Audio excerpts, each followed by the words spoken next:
12, Filipenses 1:12 diz assim: quero ainda, irmãos, cientificar-vos de que as coisas que me aconteceram têm antes contribuído para o progresso do Evangelho, de maneira que as minhas cadeias em Cristo se tornaram conhecidas de toda a guarda pretoriana e de todos os demais. E a maioria dos irmãos, estimulados no Senhor por minhas algemas, ousaram falar com mais desassombro a palavra de Deus. Alguns efetivamente proclamam a Cristo por inveja e por porfia, outros porém o fazem de boa vontade. Este por amor, sabendo que estou incumbido da defesa do Evangelho. Até aí, deixa aberto, fecha os olhos, vamos orar. Querido Deus, santo, glorioso, infinito, eterno, inacessível, insofismável, inconquistável, glorioso, santo, justo, onipotente, onisciente, transcendente, terrível, poderoso, nos curvamos diante de Ti, Senhor, porque é a única coisa que nos resta fazer diante da Sua majestade, fulgor, glória, magnitude, magnificência. Ah, Senhor, tem compaixão de nós, se apieda de Sião e de todos os lugares assolados da terra. Volta teus olhos compassivos, longânimos, misericordiosos para este lugar. Estende as tuas mãos indulgentes, providentes, salvadoras, sustentadoras sobre nossas pequenas, frágeis vidas. Oh Deus, ampara-nos, acolhe-nos, esconde-nos, firma-nos, dirige-nos, conduze-nos. Tu que sonda os corações e da sinceridade se agrada, vê se há nele algum mal e guia-o pelo caminho eterno. Faz sua graça, Senhor, florescer entre nós. Faz sua graça, Senhor, avivar-nos, curar-nos, santificar-nos. Dá a nós entendimento, Senhor. Somos tão tardios em compreender e assimilar as coisas do reino, as coisas celestes, as coisas eternas. Ajuda-nos. Ajuda o mais fraco aqui, o mais incauto, trôpego, manco. Auxilia-o, ergue-o, sustenta-o. Não desampara nenhum de nós, a despeito dos nossos pecados. Faz teu reino avançar. Receba glória para si e nos conforme a imagem do seu Filho, em nome de Jesus. Amém. Irmãos, quero falar com vocês rapidamente aqui, uma palavra bem pastoral, visto que hoje celebraremos a ceia do Senhor. Eu não quero despedi-los depois do tempo, com o tempo estourado e esgotado. Você já se perguntou por que coisas ruins acontecem com o povo de Deus? Por que Deus permite nós passarmos, vivermos, vermos, ouvirmos, presenciarmos certas coisas? Dificilmente vai haver alguém aqui entre nós que já não passou por alguma crise, que já não presenciou alguma tragédia, que já não sofreu alguma perseguição, alguma traição, que já não passou algum tipo de sofrimento agudo. Eu não estou falando necessariamente das nossas lutas diárias. Essa todos nós, crentes incrédulos, passamos e sofremos. Mas estou dizendo daquelas coisas assustadoras, terríveis, trágicas. Aquela que quando você acorda pela manhã, é a única coisa que você não quer ouvir, nem ver, nem saber. Mas infelizmente, elas nos encontram. Tragédias, infortúnios, acidentes, doenças graves, infidelidade, coisas assim que trazem a nós angústia, dor, sofrimento. E outros não são só situações ocasionais ou pontuais, são situações que vão se estendendo e se tornam dilemas. Eu vivo o dilema da infertilidade, o dilema de uma doença incurável crônica, o dilema de um casamento em crise que não se resolve, o dilema de uma área financeira que vai se acumulando e vai se estendendo durante anos, o dilema de problemas emocionais, o dilema de dores e aflições que não encontram resposta da parte de Deus e sigo vivendo e sofrendo a cada dia. Por quê? Elas acontecem, e não só acontecem, mas porque acontecem com as cores que acontecem, com os tons que acontecem, com os nuances que acontecem. Algumas parecem até ter requintes de crueldade, coisas assim que, se você não visse, presenciasse, você não acreditaria que alguém é capaz de suportar, de viver. Ou às vezes questionamos a Deus: Deus, é necessário tudo isso? Precisava ser assim? Precisava ser uma provação tão severa? Uma notícia tão drástica, tão traumática? O Senhor não podia ter pegado um pouquinho mais leve, não? Mas, geralmente, não é assim. Deus é quem impõe os termos e nós, a única coisa que nos cabe é aceitá-los e segui-los. Mas isso acontece. Nós estamos falando aqui do homem mais santo do Novo Testamento, a figura mais imponente do cristianismo que a terra já conheceu, o apóstolo Paulo. É uma figura singular em todos os aspectos. Quando vai se falar de mente, de academicismo, de teologia, quando vai se falar de missões, de evangelismo, de plantação de igrejas, o apóstolo Paulo é o primeiro nome que vem na lista. Quando vai se falar de abnegação, renúncia, piedade, santidade, justeza, a sua mente vai convergir no apóstolo Paulo. Que figura doce, que homem que amava a Cristo. Você não encontra quase nas 3 epístolas um deslize de Paulo. A fidelidade desse homem a Cristo e a palavra dele era tão grande que fica até difícil fazer qualquer comparação com esse homem. E ele está aqui. Ele foi chamado para ser um dos grandes embaixadores de Cristo. Era o grande bandeirante da fé, responsável para levar o evangelho, o reino, em todo o mundo gentílico. Era o apóstolo Paulo.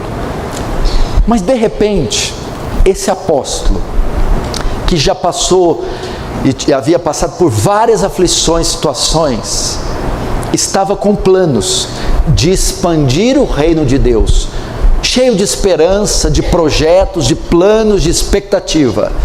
Mas o apóstolo Paulo é pego, ele é algemado e ele é preso. E agora ele está em uma cadeia, em Roma,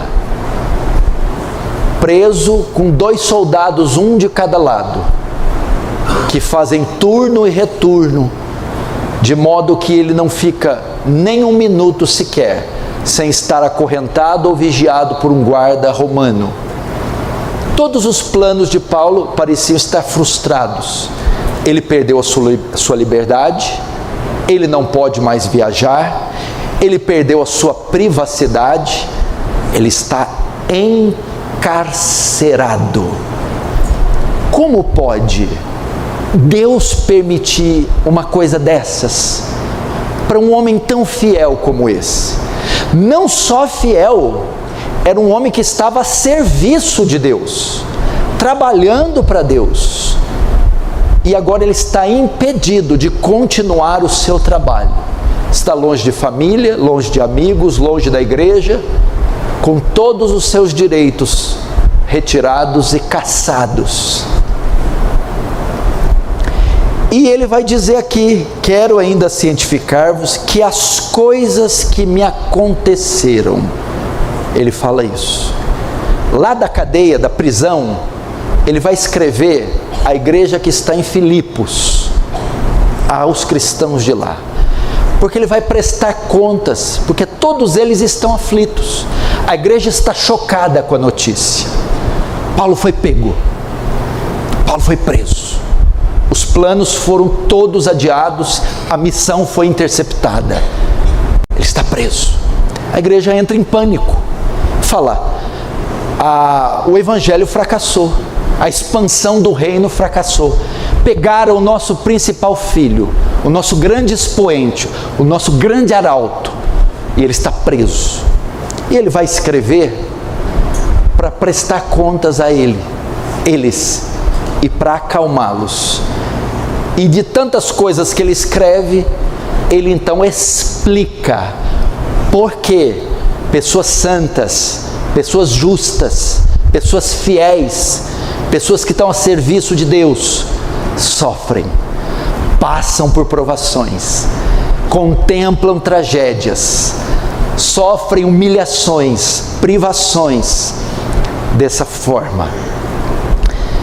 E eu quero compartilhar isso com você, porque pode ser que muitos estão com interrogações na cabeça.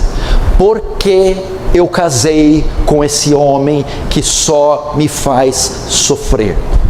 Por que eu estou ao lado de uma mulher que não tem nenhum apreço por Cristo e é um fardo para mim?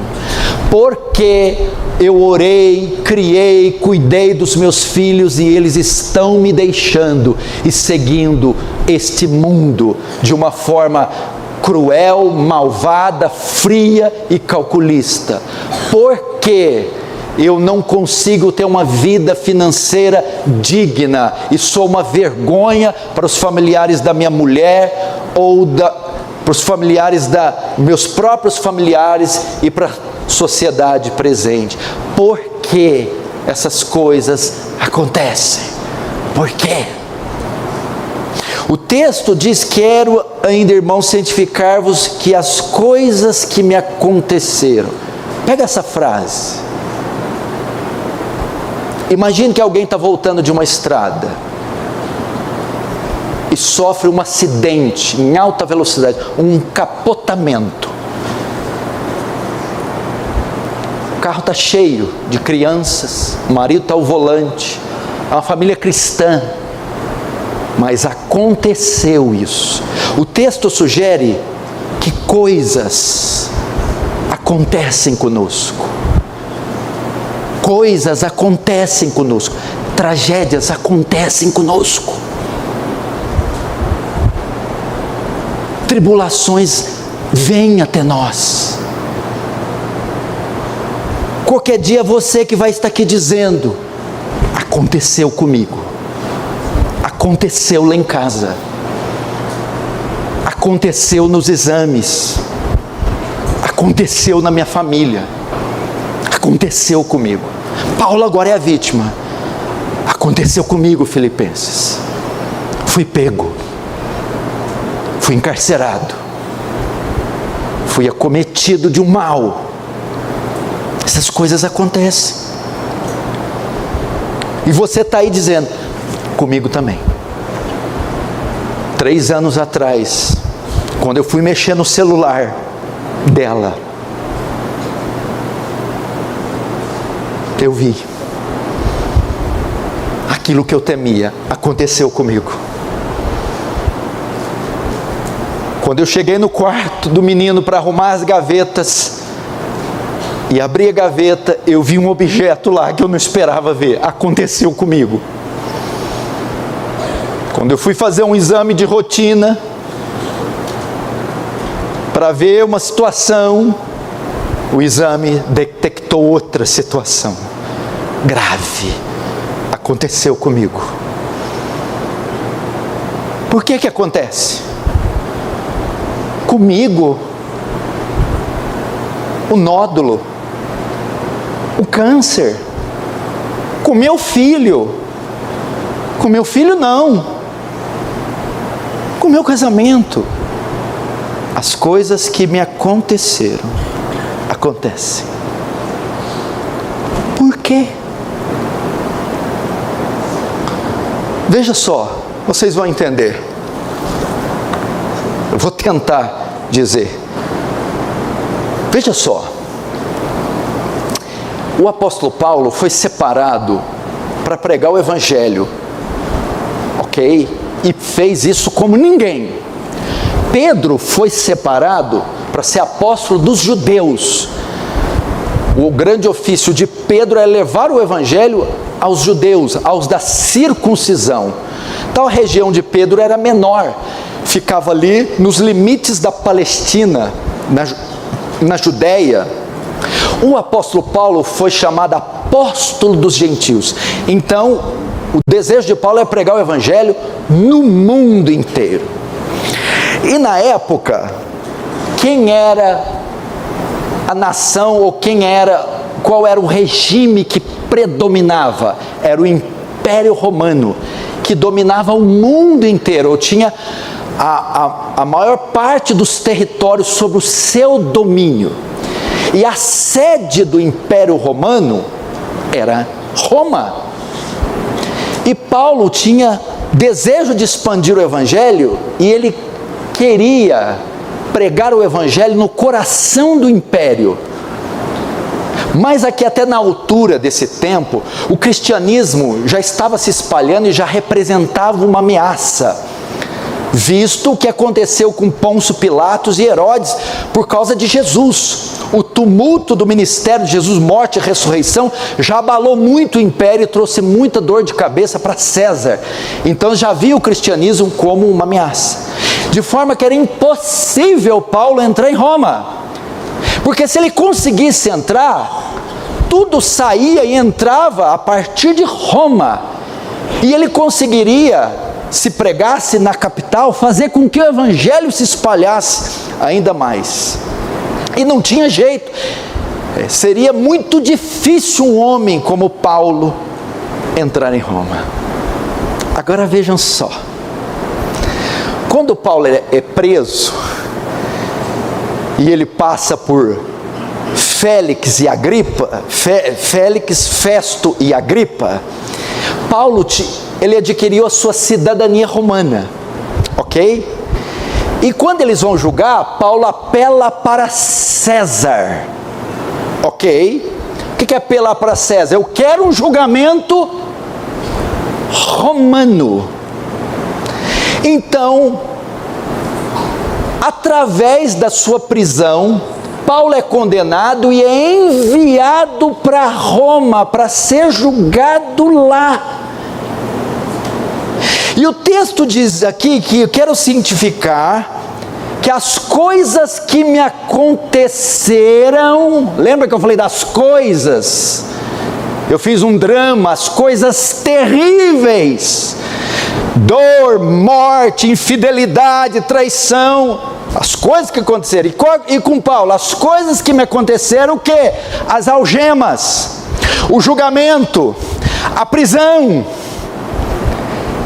elas têm contribuído para o progresso do evangelho. Como assim? A única forma de Paulo entrar em Roma para pregar foi através da prisão. Ao ser preso para ser julgado em Roma, Paulo então é enviado. Mal eles sabiam que estavam enviando um missionário, o maior de todos, no coração do império.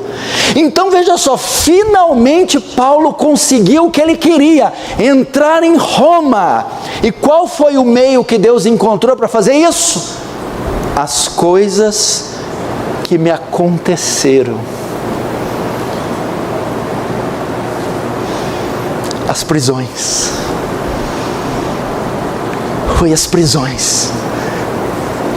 E veja só, Paulo foi preso e ele ficava, preste atenção,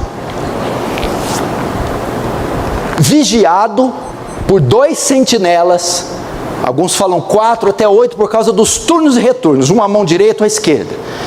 eram soldados. Mas preste atenção, quem eram esses soldados?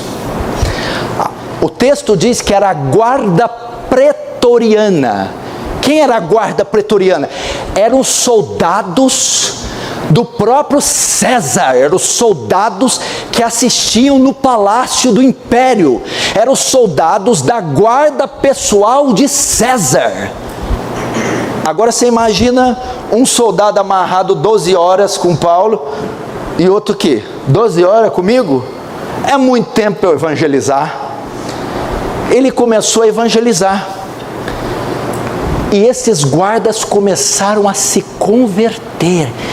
E eram enviados para o palácio, para o coração do império, convertidos. De modo que no capítulo 4, verso 12, Paulo vai dizer: vos saúdo os da casa de César. O quê? Os da casa de César? Já tem gente da casa de César salvo? Sim. Mas como foi feito isso? Foi quando esses guardas, vigiando Paulo, foram por ele evangelizados e, através da evangelização, salvos. E começou a acontecer conversões em Roma, e alguns estudiosos dizem que todo o império começou a ser alcançado. Como? Através das coisas que me aconteceram. Você deseja muito ir a Roma, não deseja, Paulo? Desejo. Você deseja muito ganhar almas do mundo inteiro? Desejo. Você deseja muito que o evangelho se espalhe por todo o mundo? Desejo. Isso só pode acontecer se você entrar em Roma, não é? Pois então, agora você vai saber por que eu permiti que isso acontecesse com você, Paulo. Por quê? Porque essa era a única forma de você entrar em Roma, através de sofrimento, privação, humilhação, vergonha e tribulação. Então Paulo está dizendo que aquelas coisas que aconteceram tinham um propósito. Na verdade, era a resposta de oração de Paulo. Era para colocar ele lá e fazer o que ele mais desejou em vida: anunciar o evangelho no mundo inteiro.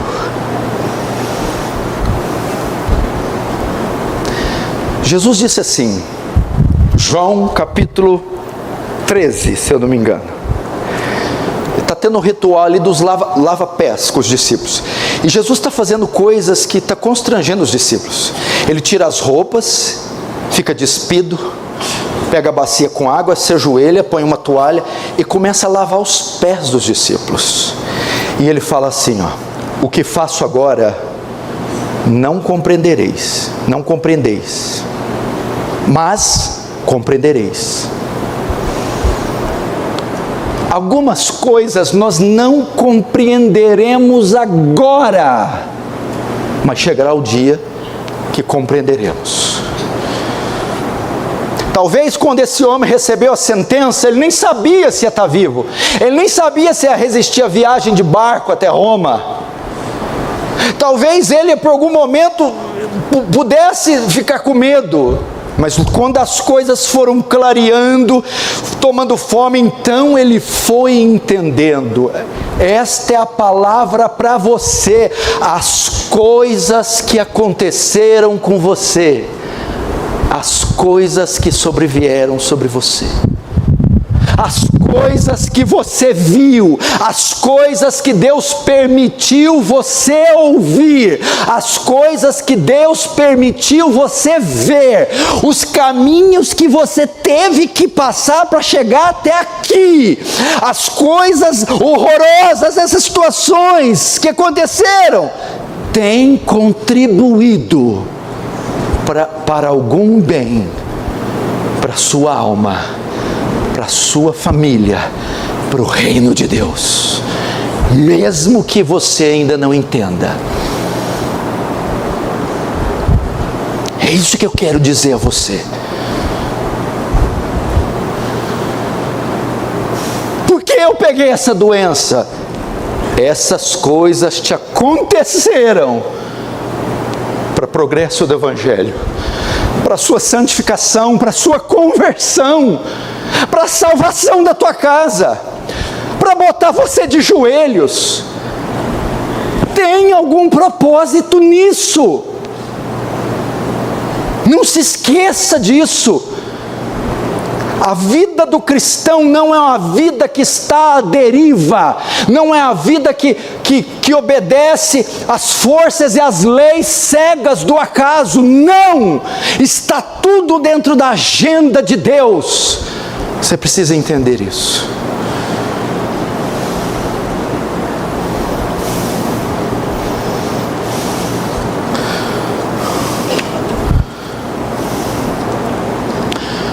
O verso 14 ainda vai mais longe. A situação de Paulo não alcançou só Roma, os incrédulos, mas a igreja. E a maioria dos irmãos, estimulados no Senhor por minhas algemas, ousaram falar com mais desassombro a palavra de Deus. Ela não some. Veja só o que a prisão de Paulo trouxe. Ela alcançou os dois eixos do reino de Deus, o mundo pagão e o mundo cristão. Ele alcançou Roma, alcançou o império, alcançou a guarda pretoriana, mas alcançou a igreja. Os irmãos, a igreja de Roma estava abatida, estava encurralada, acovardada, sonolenta. É óbvio, ser cristão no primeiro século era sinal de espada, de morte. Mas quando essas pessoas souberam o quê? Paulo foi preso, Paulo está sendo trazido para cá, e Paulo está fazendo uma arruaça na prisão, sem medo, pregando destemidamente. A igreja foi avivada. Houve um avivamento em Roma, e a maioria dos irmãos, estimulados no Senhor por minhas algemas, ousaram falar com mais coragem a palavra de Deus.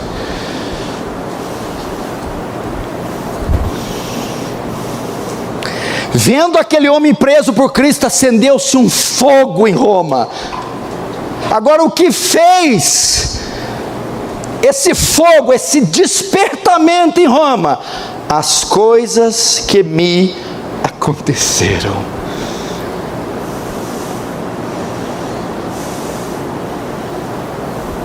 Deus está usando isso, menino, para despertar tua mãe, para despertar teu pai. Deus está usando isso, mulher, para despertar teu marido, para despertar tua esposa, homem. Deus está fazendo isso para despertar teus filhos, pai ou mãe. Mas como ele vai fazer isso, pastor? Através das coisas que você está passando, das coisas que você passou e das coisas que você vai passar.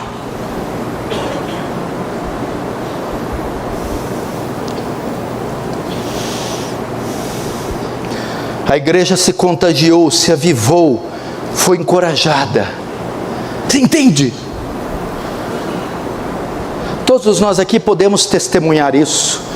Todos nós passamos por coisas, ou ainda passamos, e perguntamos por quê?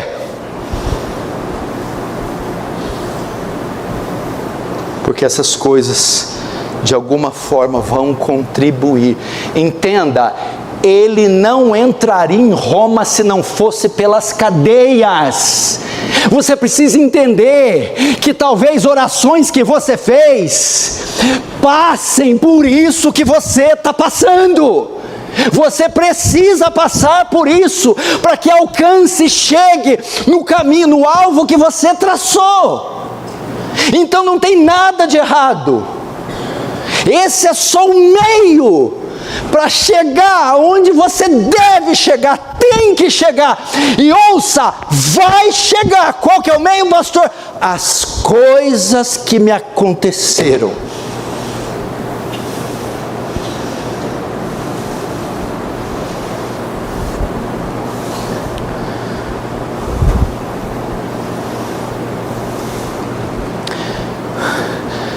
Quem foi salvo aqui diz amém. Por quem que você foi salvo? Por quem? Por Jesus. Ok? Jesus, para te salvar, sabe o que aconteceu? As coisas que aconteceram com Jesus, um dos 12, dominado pelo diabo, negocia um plano e uma armadilha para entregar Jesus ao custo de 30 moedas, e no Getsemane, com um beijo, trai o Filho do Homem e o entrega às autoridades judaicas e romanas. As coisas que aconteceram com Jesus foram o meio da salvação nos alcançar. Que coisas? A traição, o julgamento injusto, a morte numa cruz romana. Sem ela, sem a traição, sem a injustiça dos homens, sem a morte por crucificação, nós não seríamos salvos. As coisas... Por que, pastor? Porque esse foi o meio do Filho salvar. Ele tinha que ser traído, morto, escarnecido.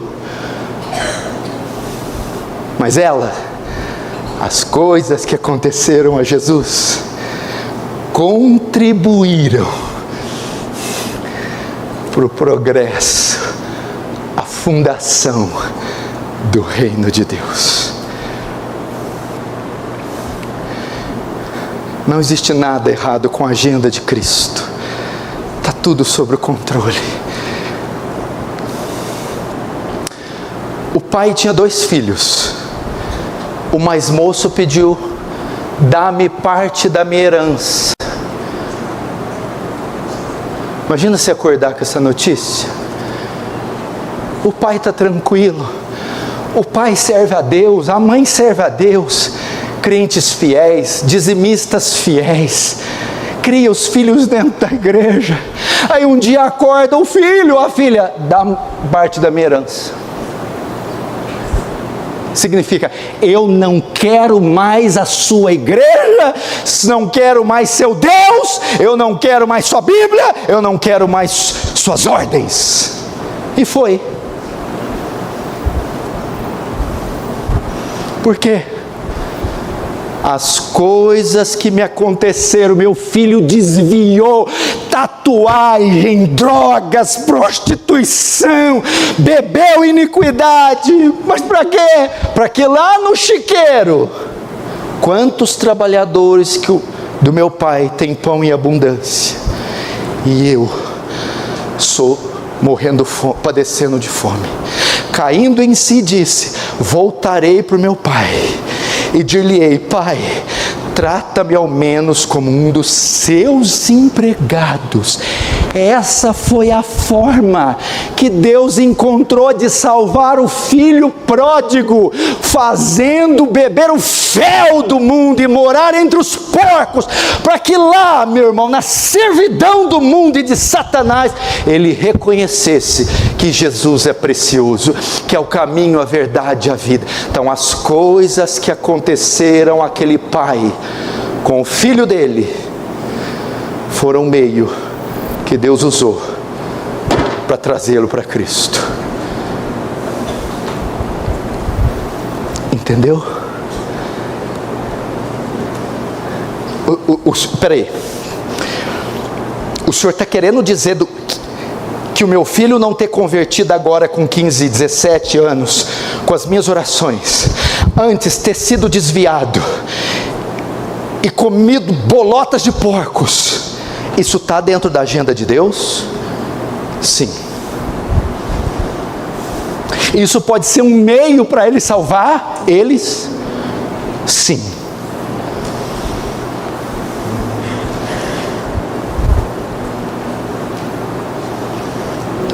Eu já falei isso várias vezes. Presta atenção nisso aqui. Presta atenção nisso aqui, Gustavo. O que o filho pródigo fala quando ele está no chiqueiro, Denilson? Quantos trabalhadores do meu pai têm pão com a bunda? Ele sentiu um desejo pelo pão tão grande. Mas presta atenção, ele já tinha esse pão todo dia. Ele morava com o pai. mas ele não via o valor do pão, até que ele foi para uma terra distante, até que ele perdeu tudo, até que ele ficou no chiqueiro. Aí ele percebeu: meu Deus, que eu perdi? Como era bom o conforto da meu pai, a cama, o pão, agora eu estou aqui. Assim é com o evangelho. Tem menino, criança que nasce na igreja, nasce nos cultos, mas não vem o valor da igreja, não vem o valor do evangelho, não vem o valor dos cultos. Só depois que eles saem, que eles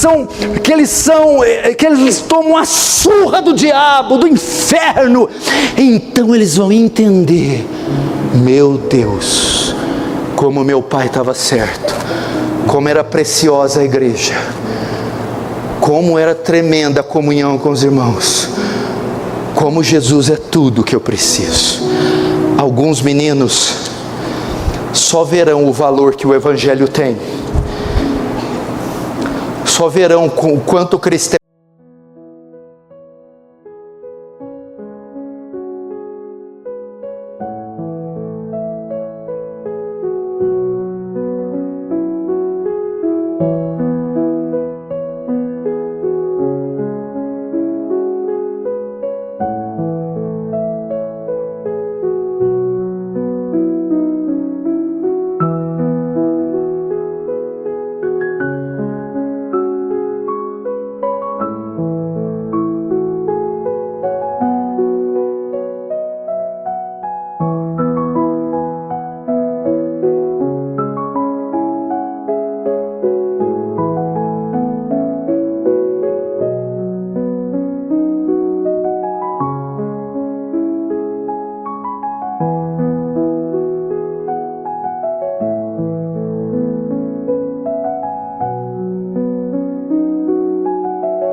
bom quando descobrirem o quanto Satanás é mau.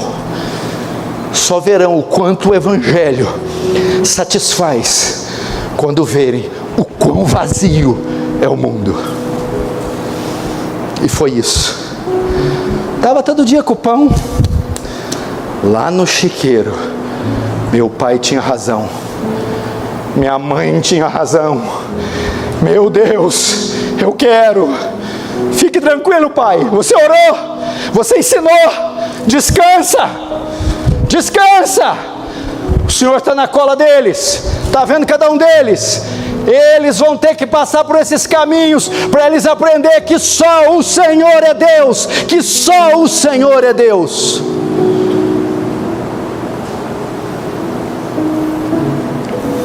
Feche os olhos, vamos orar.